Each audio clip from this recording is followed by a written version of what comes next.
తెలంగాణ రైతులందరికీ నమస్కారం. Welcome back to our channel. Telangana ప్రభుత్వం సంక్షిప్తం వ్యవసాయ మరియు సహకార శాఖ రైతు భరోసాకు సంబంధించి రాష్ట్ర ప్రభుత్వం అయితే సిగ్నేచర్ అయితే చేయడం అయితే జరిగిందన్నమాట. రాష్ట్ర ప్రభుత్వం రైతు భరోసాకు సంబంధించి సంక్రాంతి రోజే పత్రం ఏదైతే ఉందో పత్రంలోనైతే మనకు అఫీషియల్గానైతే మనకు సిగ్నేచర్తోనైతే అగ్రికల్చర్ మినిస్టర్లు కానివ్వచ్చు, అలాగే తెలంగాణ ప్రభుత్వం వ్యవసాయాన్ని లాభసాటిగా చేయకూడదు. ఇక్కడ చూసుకోవచ్చు మీరైతే తెలంగాణ రాష్ట్ర రైతులకు పంట పెట్టుబడి సహాయాన్ని అందించడం ద్వారా వ్యవసాయ ఉత్పత్తులను పెంచడంతో ఆర్థిక స్థిరతని కల్పించడంలో అనేది చెప్పడం అయితే జరిగింది. రాష్ట్ర ప్రభుత్వం అయితే గ్రామీణ అభివృద్ధికి అలాగే రైతు భరోసా పథకం ఏదైతే ఉందో దీనికి సంబంధించి మనకైతే పత్రాలను అయితే సిగ్నేచర్ అయితే చేయడం అయితే జరిగిందన్నమాట. ఇది అఫీషియల్ వచ్చిన న్యూస్. ఇన్ఫర్మేషన్ ఏదైతే ఉందో తప్పకుండా అయితే మీ యొక్క ప్రతి ఒక్క రైతు సోదరులకైతే తప్పకుండా అయితే వాట్సాప్ గ్రూపులలోనైతే షేర్ చేయండి.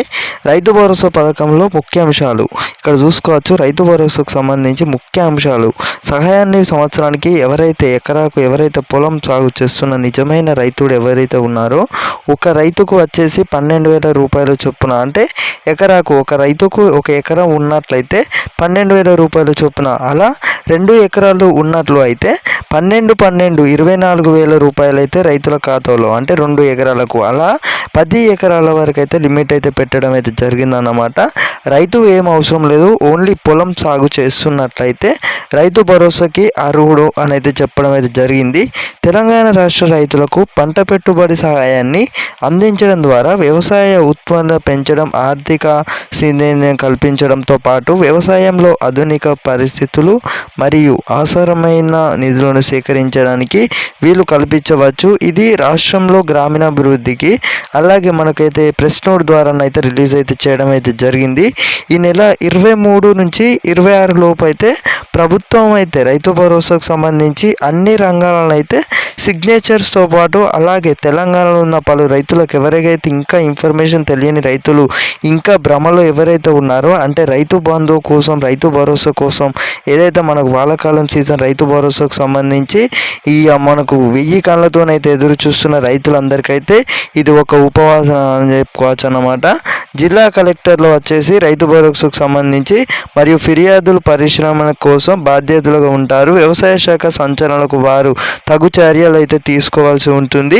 ఈ ఉత్తర్వు ఆర్థిక శాఖ, అలాగే ఇక్కడ మీరు చూసుకోవచ్చు అన్ని రంగాలను అయితే సిగ్నేచర్ కూడా పూర్తయిందన్నమాట. ఏం లేదు, ఇక రైతుల ఖాతాలో వచ్చేసి ఈ నెల 23 నుంచి వెళ్ళి ఈ నెల 26 లోపు రైతు భరోసా పథకం ఏదైతే ఉందో 2025 జనవరి 26 నుంచి 26 అని ఏంటి ఇప్పుడు మన 23 నుండి 26 లోపు అయితే ఈ ప్రక్రియ అయితే అమలు చేయడానికైతే ఇందుకోసం తెలంగాణ ప్రభుత్వం రైతు భరోసా పథకాన్ని అమలు చేయడానికి నిర్ణయించినట్లు తెలుస్తుంది. ఈ పథకం జనవరి 26, 2025 నుండి అమలు చేయబడుతుందన్నమాట. రైతు భరోసా పథకంలోని ముఖ్య అంశాలు: రైతు భరోసా కింద పంట పెట్టుబడి సాయం అందించడమే ప్రభుత్వం లక్ష్యం అనేది చెప్పడం అయితే జరిగింది. ఎవరైతే మీకు ఇప్పటికే చెప్పాను చిలకల భూములు, అలాగే ఇప్పుడు ఏదైతే ఉన్నాయో చిలకల భూములు, అలాగే ఎవరైతే పొలం సాగు చేస్తున్నారో పంట పొలం సాగు చేసే రైతుకే రైతు భరోసా అందుకోవాల్సి ఉంటుందన్నమాట.